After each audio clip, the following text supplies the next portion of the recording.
Okay, today we're going to talk about chapter 13, the first half of it, which I know you've all already done the reading for.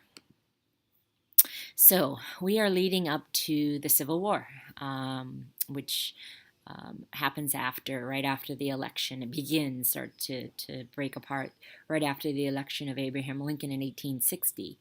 But we know the tension went, all the way back to the original Constitution that was written that included a fugitive slave law. So there was already a little bit of distrust between the North and the South regarding this issue, but the North and the South were not sectionalized. The tension grew coming out of the Mexican-American War. So you remember in the 1830s, you had this gag resolution in Congress. Nobody talked about the elephant in the room. And the elephant in the room, that saying means that there's a big elephant in the room, and clearly everybody can see the elephant, but nobody talks about it. They talk around the elephant, they talk under the elephant. And so slavery is the elephant in the room. And there's a gag resolution, and you're not supposed to talk about, this big elephant that's in the middle of the room. So the tension after we got the Mexican cession, we have this huge chunk of land. There's already people living there. What are we going to do about it? So a guy by the name of David Wilmot, he comes up with this suggestion that all of the territory that's gained from the Mexican-American War, there's no slavery. So he's not an abolitionist. Slavery can continue to exist where it is, but anything we acquire, or any territory that has been gained, there shouldn't be any slavery there. Of course, the House, there's no more people living in the North than in the South. And so the House has more representatives than the South does. So the resolution passes the House of Representatives with the simple majority, no problem. But then it gets to the Senate. The Senate needs 51% vote in order to get it to pass, but there's an equal number of slave states and free states, so they couldn't get that majority to vote in the Wilmot Proviso. So the Wilmot Proviso dies. It is an attempt at not even a compromise, but just an agreement. Keep slavery where it is. Just don't let it expand any further. And the South wasn't willing to do that. So we have an election. The election of 1848, not that significant. You have Zachary Taylor, who's running for the Whig Party, and Louis the Ass Cass. He was associated with a donkey, so they called him Louis the Ass Cass.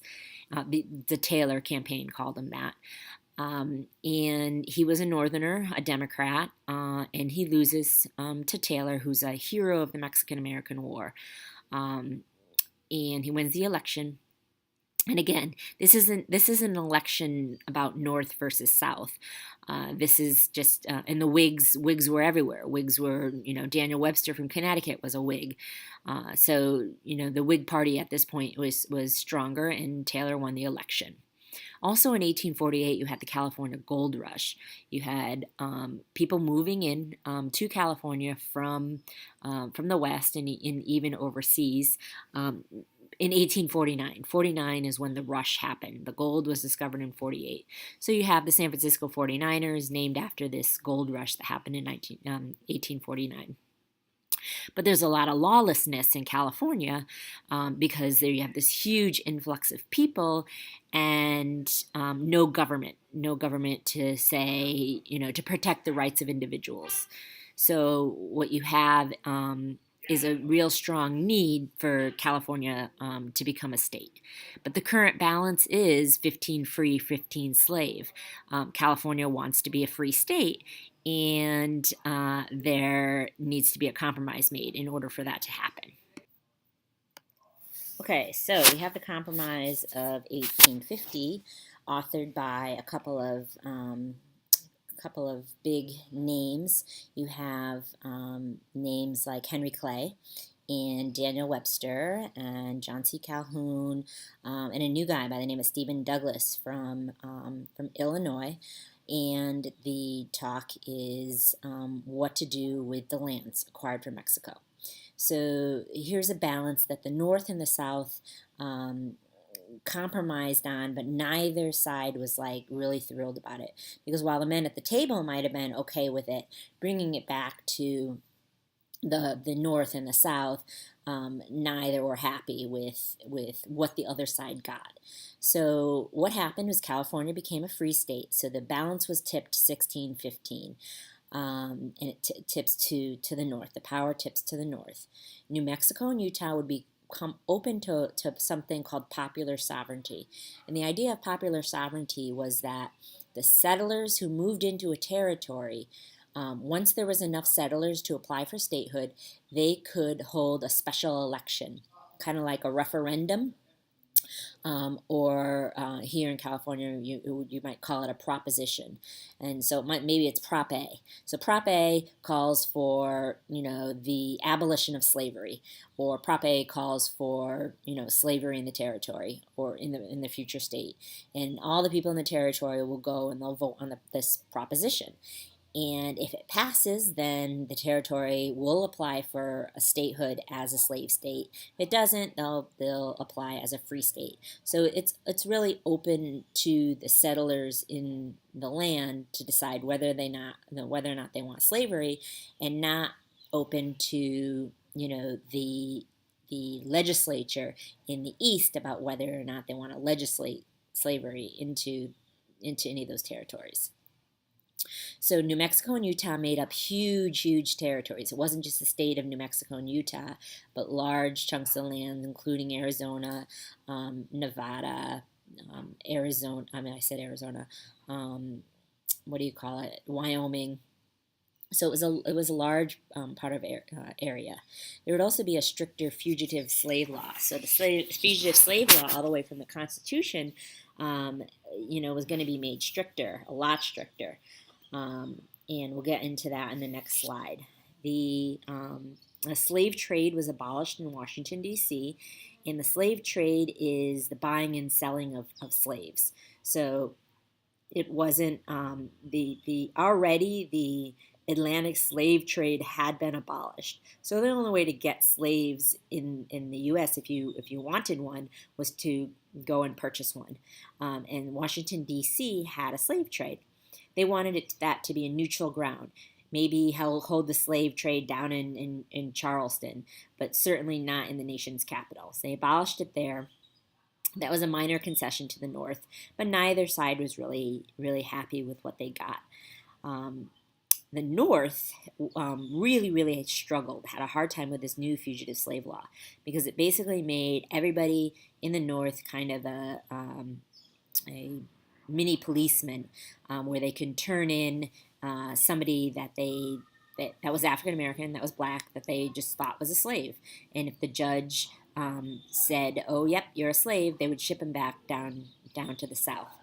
So the judges would get extra money if they found the individual guilty of being a fugitive, and they'd get less money if they found them innocent. So there was an incentive for the judges to find anybody that they had captured to be a slave and send them back. So there was a whole group of federal agents that could go into the North and basically hunt for runaway slaves, bring them to the judge, and then they could say, "Okay, you're a slave, you're free," and more often than not, they were found to be slaves, and they were sent back to the South. So the North was really, really upset with this part of the Compromise of 1815 that pretty much created kind of a police state, in a state of paranoia for blacks, many of whom then went on to move to Canada, because they were so afraid of just, even though they're free, of becoming slaves. So in the early 1500s, a novel was published by Harriet Beecher Stowe called Uncle Tom's Cabin. Uncle Tom's Cabin went on to become the #1 bestseller in the country. It was an anti-slavery novel, so it wasn't. It didn't have a happy feel-good start or a happy feel-good middle or a happy feel-good end. Um, the book was about the central character was Uncle Tom. Uncle Tom was a slave, and he was owned by Simon Legree. Uncle Tom actually went through like three different owners, and the last owner was Simon Legree, who was not a very nice, who was not, I mean, more than that, he was awful. He abused Uncle Tom and violently was very violent in his whipping and his treatment of Uncle Tom. And then there's the story of Eliza Harris, who was a mother of a baby, and she is trying to escape to the north. And the whole book is the slave catchers and the dogs are at her feet, and she's just trying to get to the north with her baby. So these characters were very real. The way that Harriet Beecher Stowe told the story made the characters really, really real. And the book was translated into many different languages. It was widely read in Great Britain, where slavery was already abolished, and so it pushed the abolitionist movement further. So next we have the election of 1852. Taylor died in 1850, so he's only president for like a year and a half, and Millard Fillmore fills his place as the vice president. As the vice president was Millard Fillmore, he's now the president. Both men really not that significant or important. They're both there in the timeline of the presidents, but it was really a pretty calm period after the election or the Compromise of 1850. So 1852, you have the election of 1852. Again, it's not a significant election. You have the Democrat Franklin Pierce, the expansionist. The slogan was, "We poked them in 44, now we're going to pierce them in 52," making reference to James K. Polk and his expansionist policy. Pierce also was an expansionist. The idea was even floating about that we annex Cuba as a slave state. Running against him was Winfield Scott. Winfield Scott was a hero of the Mexican War. He was the Whig candidate. And the Whigs couldn't get together. They couldn't get together. They were pro-slavery Whigs. There was anti-slavery Whigs, and that split in that ideology led to the division of the votes. I mean, neither could come out in full force in support of Winfield Scott, which allowed Franklin Pierce to win the election, and the Whig party dies, along with the heroes of the Whig Party, Clay, Webster, and Calhoun. So, when the old guard dies and leaves, it makes room for the new young guard that's coming in. It's the beginning of the sectional parties, where you have Northern Democrats and the Southern Democrats with different positions on slavery. And you also have the Republicans in the North, as well as another party that tries to keep it all together. So, what finally brings the whole thing to a split is the Kansas-Nebraska Act of 1854. So there's just some discussion in Congress about the building of a transcontinental railroad. And we now have California. California is a state. And we have no easy way of getting our goods and services from east to west. So there's floating about this idea of a transcontinental railroad. And we didn't know if it would take the southern route or the northern route. Well, Stephen Douglas was from Illinois, and he obviously wanted it to be the northern route because it would start in Illinois. If it was a northern route, it would start in Illinois. So in order to do it, he says, you know what? That whole land that we acquired, that part of the Missouri Compromise, north of 3630, that we agreed would be free, let's take that back and make that land now open to popular sovereignty. So he wants the railroad so bad that he says that the land in the West should be open to popular sovereignty. That land in the West being the land that was still territory that was part of the Louisiana Purchase. And this decision to make that land all open to popular sovereignty would void the Missouri Compromise. So no more Missouri Compromise. That compromise that held the nation together for 30-something years would no longer matter. Now, who wouldn't be happy about this? The North, who had been living under the Missouri Compromise and has always had the assumption that that land would be free because that was what was agreed to in the Missouri Compromise. So if you take a look at the Compromise of 1850 and the Kansas-Nebraska Act, you have all the green is the free states, and the orange is slave states. All right. The red line is the compromise, the Missouri Compromise line. Everything north, with the exception of Missouri, was going to be free. Only the land, though, that was part of the Louisiana territory. So all the Mexican cession and Oregon territory was not going to be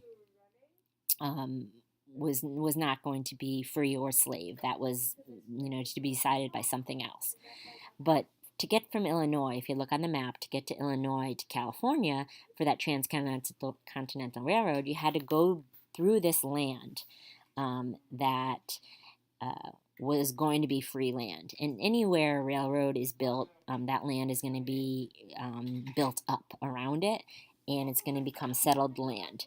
Well, Stephen Douglas says that that land should be open to popular sovereignty. The settlers who go there can decide about it. So, out of the Kansas-Nebraska Act is the birth of a new party, the Republican Party. The Republican Party that we know today. The George Bush Republican Party, the Richard Nixon Republican Party, the Ronald Reagan Republican Party.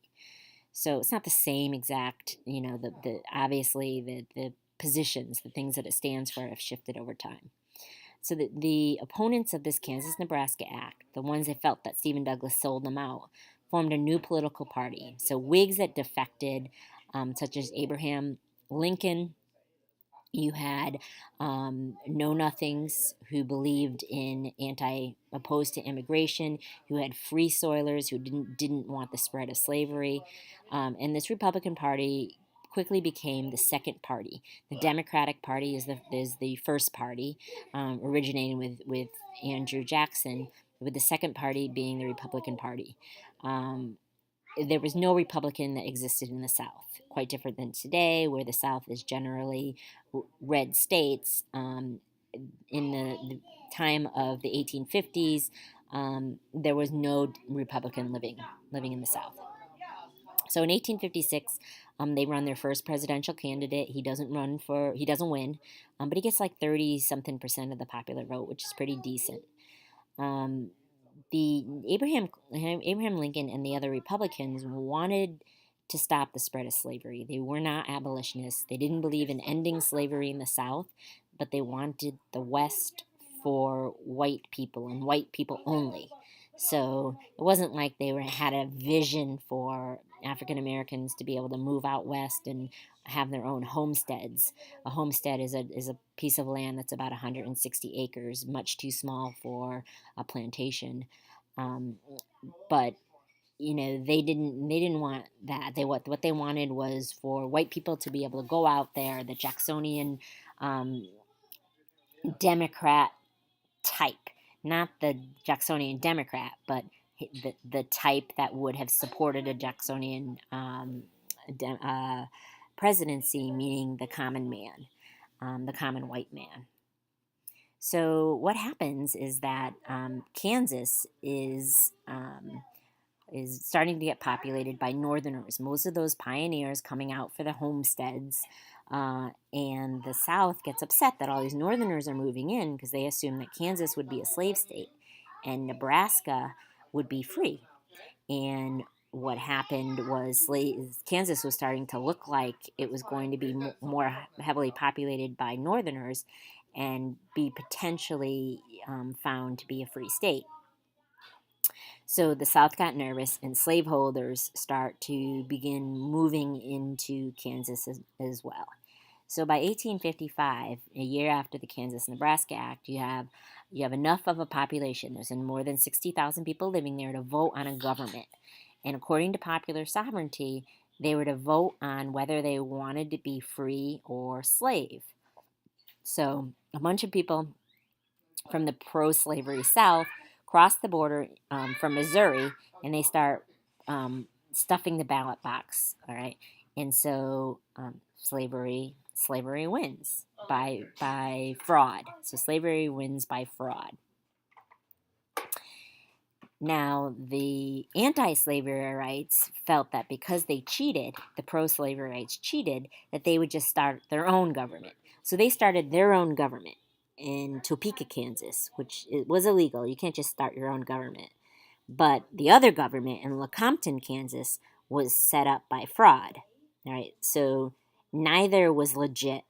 The Lecompton had more legitimacy, even though it was fraudulent, than Topeka, who just had a pop-up government. So you had two governments, a free slave government and a pro-slave government, and one of those governments was going to apply for statehood, or both of them were, but that would then be up to Congress to decide whether or not it was the free or the slave government that they would be recognizing. So that brings us to the next slide, which is the statehood, Kansas statehood. So by 1857, you have mostly anti-slavery people living in Kansas. And the Constitution that is written up by the pro-slavery people is called the Lecompton Constitution. And it was to come up to a vote under popular sovereignty to see if whether or not that they would have submit it to the government, to Congress as a free state or a slave state. But the people in the state of Kansas couldn't vote on the entire Constitution. There was like a paragraph in the Constitution that said, even if slavery is voted down, you can still keep your slaves if you already have them. And the only thing that they could all vote on was this one paragraph that said, yes for slavery, yes, let's have slavery. So if you voted down that paragraph, no on slavery, then slavery would still be protected by the other paragraph in the Constitution. All right. So obviously slavery would have been voted down because there were more anti-slavery people living in Kansas. But they decided to boycott the vote because regardless of what they voted, slavery would still exist because of that other part of the Constitution. So they boycott the polls. So obviously the Lecompton Constitution passes. At that point in time, we already have a new president, Buchanan. Again, Taylor, Fillmore, Pierce, and Buchanan are none of them are very, very significant presidents in history. But he supports, the newly elected president supports the Lecompton Constitution. And Stephen Douglas says, no, you know what? That's not how popular sovereignty is supposed to work. He's a Northerner, after all. He's from Illinois, and he already sold out the North by having the Kansas-Nebraska Act be there in the first place, because, again, that voided the Missouri Compromise. So Buchanan is a Democrat who's pro-slavery. Douglas is a Democrat who's pro-popular sovereignty. And based on that decision on Kansas, the Democrat Party divides as well. So you have a new party that comes out in opposition of what Stephen Douglas originally did with the Kansas and Nebraska Act. And then afterwards, once you have a choice of Kansas becoming an actual slave state by fraud, you have the party dividing again between Northern Democrats who believe in popular sovereignty and Southern Democrats who just support the expansion of slavery into the territories. So tension is brewing, evidenced by the Sumner beating. So Charles Sumner is the senator from Massachusetts. All right, so he's from the North, anti-slavery. He insults the senior senator from South Carolina. The senior senator is the senator that's been in office longer. The junior senator is the one who's been in office for less time. So Preston Brooks is the junior senator, and he's like, you know what? You can't insult, my senior senator. So he goes into Sumner's office and he beats him over the head with a cane. Right? And then he's, of course, censured by the Senate, and he resigns, and then his South Carolina elects him. They reelect him, all right, for office. He gets hundreds of canes sent to him in the mail, fancy canes, wooden, all kinds of different canes, in support of what he did. And this incident is representative of that increased tension. That's, compromise of 1850 is long, long gone. I mean, the tension is building from the Fugitive Slave Act to the Kansas-Nebraska Act, Bleeding Kansas, and, the Sumner beating. And to a year later in 57, you have the Dred Scott decision. So in March of 1857, while all this stuff is going on in Congress, between the pro-slavery and the anti-slavery forces, you have the Supreme Court also making a decision on taking a position on slavery. And they did this with the case of Dred Scott. Dred Scott was a man from who's a slave, and he had moved with his owner to non-slave territory. And then he moved back and he sued for his freedom, and basically said, I lived in a non-slave holding state, so I therefore should be considered free. The Supreme Court ruled that no, Dred Scott was not. First of all, if you're not a citizen of the U.S., you cannot sue in the Supreme Court. So right then and there, the Supreme Court could have said, Dred Scott, you know what? We're not going to hear your case because slaves are not citizens, or African Americans, black people are not citizens of the U.S. So you need to go to speak to somebody else because we're not going to listen. But they didn't. They went a step further, and so they said not only are slaves not citizens, but they are property, and that Congress had no authority you can't take away somebody's property. Your property is protected in the Bill of Rights, right? So you can't just say, because you moved here or there with your property, you can no longer own that property, right?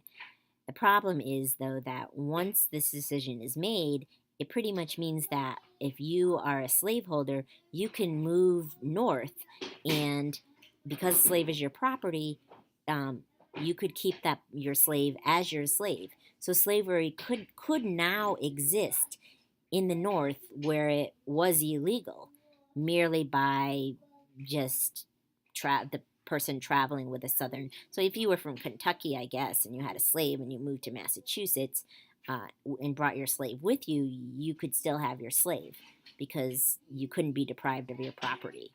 So this basically said that Missouri Compromise line, regardless of Kansas-Nebraska Act and that decision, that line all along was unconstitutional because it deprived people of their property. And this 1857 decision just further ignites the fuel.